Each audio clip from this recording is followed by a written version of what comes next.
When working with ChatGPT, we have to avoid bias in our prompts, especially when using the few-shot prompting technique.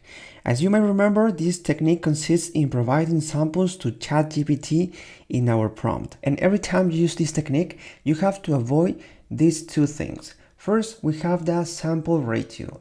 And let's imagine that we want ChatGPT to classify some emails as important or spam. So if we know that 60% of emails are important and 40% of emails are spam, then in the samples that we provide to ChatGPT, it has to follow a ratio 3:2. So if we give 5 samples, 3 have to be important and 2 have to be spam, because that's the ratio that the total number of emails have, 60% and 40%. Now, if these percentages change, then the sample ratio should also change. For example, if 90% of emails are important and only 10% of emails are spam, then the sample ratio should be 9:1. So in the sample that we give to ChatGPT, we should provide 9 emails that are important and 1 that is spam. So as a rule of thumb, the sample ratio that you provide to ChatGPT